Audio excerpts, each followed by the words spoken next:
Group selfie? Sure. I mean, I guess that's not a selfie. A groupie? I don't know what that is. Either. Yeah. Is it So I gotta stand this way. Oh boy. we're doing this? Omar. Should I take a? Omar, you got We're gonna get Omar, you got the smallest screen, bro.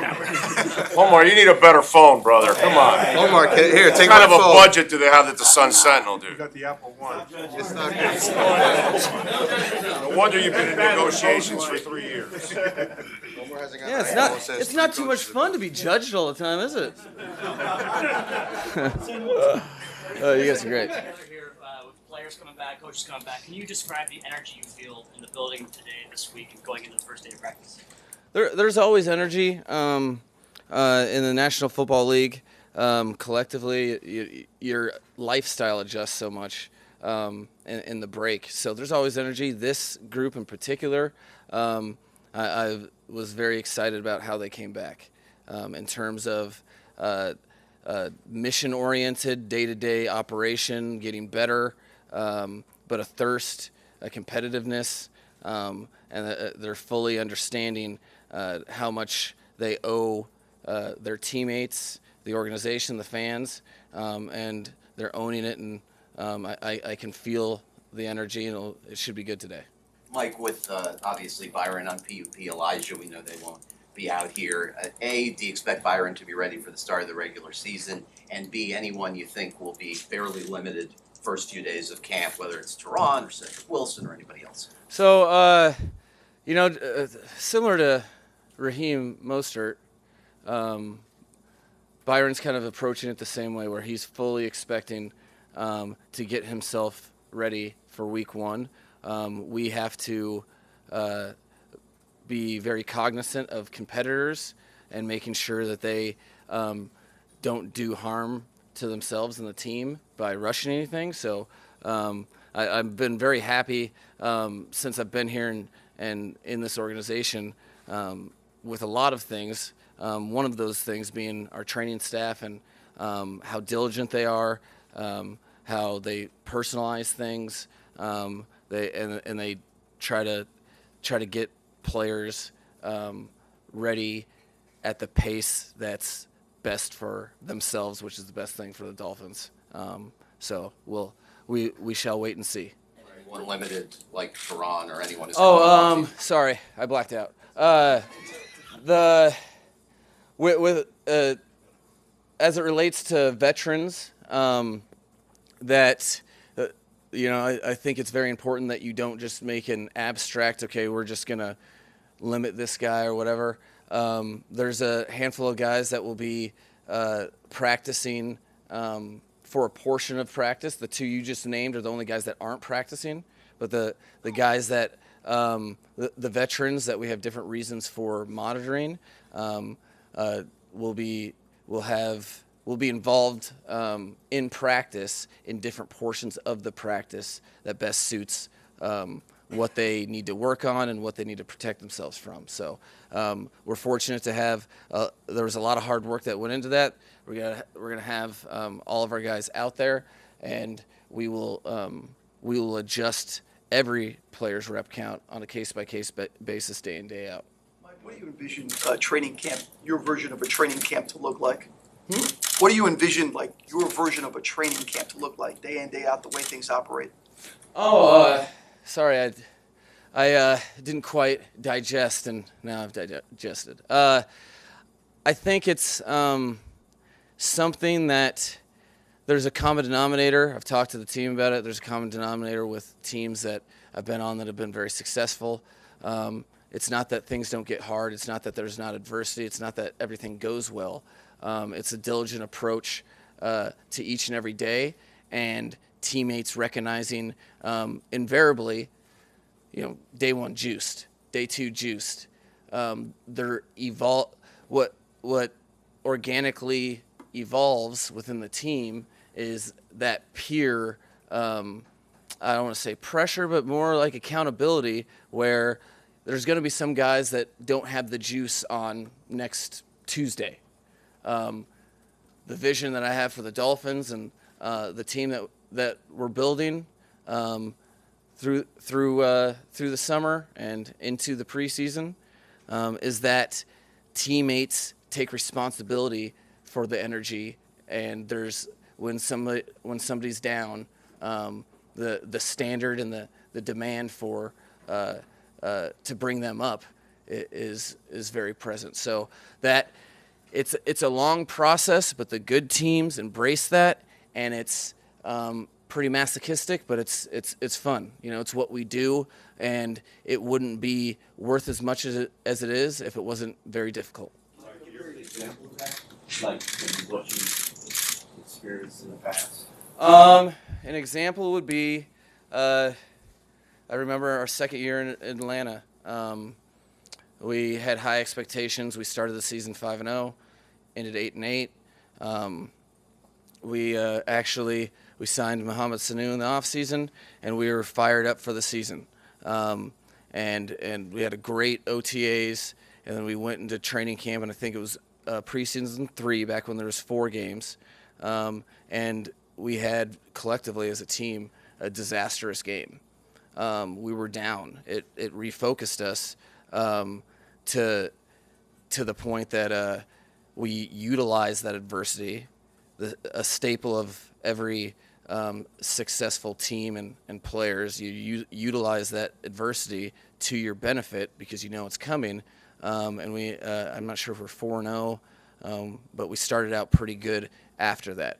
But if you just would have sat there and been like, well, all this hard work and we have this, as a matter of fact, it was here in Miami. And we have this garbage game that we play and just kind of get embarrassed. What's all that work for? That's where people are faced with a decision. Do they say, F this, this is too hard and I'm not getting the immediate results? Or do they bow up? And that's what really every practice, within every period, that's what I'm looking for, is not if adversity happens, but when it does, how do people respond? What's your philosophy when it comes to, I guess, intensity of training camp practice, length? Are you a guy that wants them out there hitting nonstop? What is it that you? Well, I'm not sure if you guys know this, but reps help in life. The problem is you have to, your job is to maximize the athlete at his craft. So my personal philosophy, the one that we're employing here, is that we have full speed, effort, and intensity on all the plays in practice. To do that, we don't do as many reps as maybe, practice won't be as long as maybe you've been around previously. But it's all because it's built towards, there's no such thing as just going through the motions. When we practice, we want to practice with an intent and a purpose and a speed and a veracity that separates ourselves from the rest of the league. That is hard to do. There's a lot of people working. There's a lot of talent.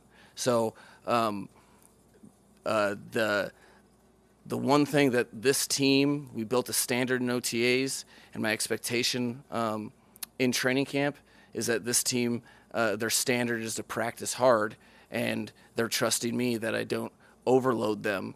I need to challenge them. They don't need to be comfortable, but I'm not in the business of making players worse. So it's that fine line that you try to decide, and you adjust as you go, doing your best to do the best for them. Like, to go along with that adversity before you were talking about, can you talk about how open you are to share stories about your journey and personal adversity through the coaching ranks with players, especially at this time of year when they may not make the team or they're fighting for a job? As a head coach, I don't think you have nearly the access to individuals. It's funny, you get in the business because of your passion for football and your love for helping individuals. But then you're kind of spread thin in terms of personal time with each individual. So I think it's important for connection purposes for me to share things so they can get to know me and we can have that experience. there's some vulnerability in that I think players respect, but it's for them to do what they do and for them to lay it on the line the way they do. And I mean, you guys are great people, but guess what? If a guy plays bad, you're going to say some disparaging things. They have to wear that pressure. All of that is so much, and I hold it in such high regard that it's just a little thing. That's what, rabbit pellets. Just telling my story, but I think that's something they deserve, and I have no problem doing. Mike, what's the message for Tua in regards to how you want him to specifically approach the camp practices? I think it's deliberate intent on each play. Quarterback's job is exhausting in terms of you got to know a lot of things. He recognized that in OTAs and put in more time this offseason than I think he has with football in that regard. So what I really want to see from him is Tua is super hard on himself, which is a good thing. But anything in excess isn't the best thing either. So he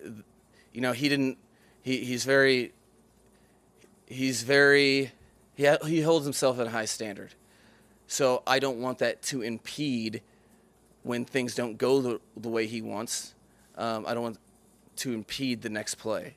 So I said it about the whole team, but specifically with the quarterback, he has such a natural football presence on the football field that who cares if there's one read this way or that way. Again, like every quarterback, it's not if but when. So those short-term memories, that's what I think you can really work on in the training camp right now and moving forward as the leader of our team. Like, what kind of opportunity is this for Noah with Byron and Elijah out? Oh, it's a tremendous opportunity. It's that's what the team needs to be the team that we all want it to be, which is that people recognize each and every rep as an opportunity, and you utilize it to your best advantage. More reps against Tyreek Hill hasn't hurt anybody unless they have confidence issues. Those types of things. You're on an island as a corner. You have to have a short memory, and it is, you're not facing the direction that the offense is trying to go. You're trying to guard an elite athlete. It is difficult, but this opportunity is only going to help him moving forward. So I'm excited for that. Personally, did you consult with, when you were designing your training camp plan, did you consult with other coaches who've done it before, maybe some of your mentors, or was it mostly kind of? Well, that's one of the fortunate things about my process and my journey is that, I was afforded the opportunity to be in step with, Kyle Shanahan in so many different spots and we were bouncing around all over the place. So this is my, I think, 6th time doing this process. So I was pretty familiar, I was pretty familiar with the process, but I was also pretty convicted in how to approach it from the starting point, the foundation to build that doesn't constrain you and allows you to grow in whatever way that your team is able to, and whatever things that we're able to do against the defenses that we play against, having the versatility to become whatever is best to threaten defenses. That's what's important to me, a foundation. At practice, you'll see the foundational stuff that we're working on, and that's important, and you will see that during the season. But there'll also be a lot of other stuff that, if we do it the right way, we can grow into and evolve to our skill sets. is there anything that surprised you about being the guy steering the ship, running the show? Has anything surprised you? I think I've said it before, but no one ever really gave it, either I was a bad listener or they didn't give it due justice. how all of a sudden you're in this position that you've worked your whole life for, and a lot of times against all odds to a degree, and then you get there and it's like, all right, now it's time to depend on everyone else. That's something that I think no head coach is able to have success without an immense amount of people that you're depending on. It's really just a gigantic trust fall in that regard. So I think how many people I depend on and how many people it takes to do the job of winning football games. I don't think that could be. I could do it justice with how meaningful and interesting and I don't know, but there's some humility in that too, where you're just a part of the people all together trying to do one thing. Coach, how and when do you decide on captains, and how do you use them as a vehicle to connect with the team? It's interesting. I've been waiting for somebody to ask me about a captain. I don't decide the captains. I think the point of a captain is to be a leader on the field for the other players. So I happen to be. I appreciate democracy in general, and I think that the players are the best ones to tell you who they want representing them. So, and that we'll do that after we decide the 53.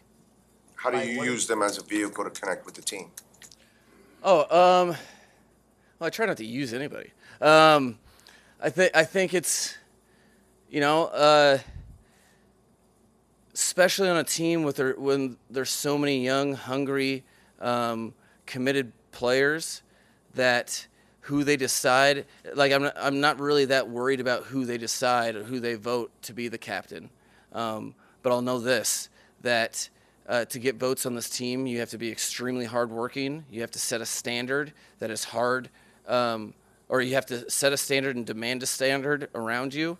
And in that way, I think that captains are vessels. They're examples. You can, when you're dealing with a captain, you can set the tone with how things you want to operate. As a coach, we end up saying a lot of negative things that can be perceived negative. So a lot of times people don't want to hear, they want to hear I did awesome. So captains specifically are great to utilize, where no, our job is to coach. Quite literally, we'd be doing you injustice if we didn't bring up negativity. Embrace the coaching, because generally coaches don't waste time coaching players that they don't believe in. They just so it's a privilege, and by that way, and whoever our team votes, I'll be very, very confident that I can lean on them in that way. Otherwise, they wouldn't have been voted by. There's a lot of possibilities. There's a lot of guys I could see it going different ways. So I know the cream will rise to the top in that regard. Mike, if Tehran is going to be out for a certain amount of time, how do you see your left tackle and right tackle positions kind of working out in training camp? Well, he's like I said, he's practicing today, and when he's not doing a period or two, because of our scientific approach to making sure that he's at his best week one, it's just more opportunities for our plethora of athletic young linemen across the board, and I wouldn't really even say it's just who's the left tackle. Whoever's playing left tackle, that means they're not playing another position, maybe right tackle, maybe right guard. So it opens, that's an opportunity for everyone to take advantage of when he's not holding it down on the left side. With the addition of Mohamed Sanu, I guess, why now? What does he bring to the offense, and does he maybe face less of a learning curve, just given that he's kind of been with you at 2 other stops? I think it's not about what necessarily we needed as much as about the opportunity to add a veteran that I know from this is being my third stop. You know, I think it is it's like almost a coaching sin to get ahead of yourself and think, at least in my opinion, I think you owe it to players in the team to compete. So what does that manifest and moving forward? I can't really say in that regard. What I do know is that we have a very, very young team. I'm not sure if you can stamp this, but I believe at one point in the offseason, I read that we're about 60% year 3 or less. So a guy that knows how to do it, that can set the tone, who's a physical player, who has passion for the game. I think that just adds value to the team, regardless of position. It seems like Tua has his own personal hype man in Tyreek Hill. This past week, he said he's the most accurate quarterback in the NFL. I'm not going to ask your thoughts on that. I'm just going to ask you broadly your thoughts on Tyreek being so out there, outspoken about Tua's ability. Well, yeah, I mean, I think a coach would be as a coach, you really appreciate when people believe in each other. And, you know, you guys will get to know Tyreek more and more as we progress. But one thing that I didn't know before having the opportunity to work with him is you're looking at probably one, if not the number one, he's right up there with the most competitive players I've ever been around in my life. And part of how Tyreek has become who he is because he is brash, extremely convicted and competitive, and that's his driving force. And if Tyreek is saying it, it's because he believes it. So all that led me, you know, I do have some wherewithal. I understand but I do understand that that's an aggressive statement, but I can promise you that Tyreek didn't get to where he is by thinking that he was an average receiver. It's because that's how he thinks, and they're developing a great relationship and rapport. So we all know, I know what you guys know, is that Tyreek believes in his quarterback, and that's a good thing. And they moving forward will continue to work together to make that relationship as good as it could possibly be. Mike, in your experience installing the wide zone blocking scheme, how long do you expect for it to take for the O-line in particular to grasp? No, it's not as much grasping. It's doing.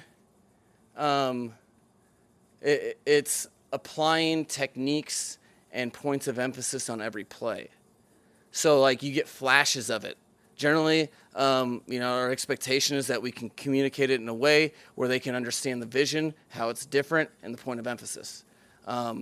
Now, doing that and applying it to all sorts of different structures and players, that's another thing. So you can have 3 or 4 good reps, but to run the ball effectively, you can't have a weak link. And if you have a false step against good defense like we go against every day, they make you pay if you're off a hair. So it's more ingraining, logging all those deliberate reps so that we don't have you become really as consistent as possible, because that's the way you in this league, with all the athletic talent and the lack of space, the way you run the ball well is that everyone's tied together, including running back and quarterback, to the run game, and that people are more consistent than the people defending them.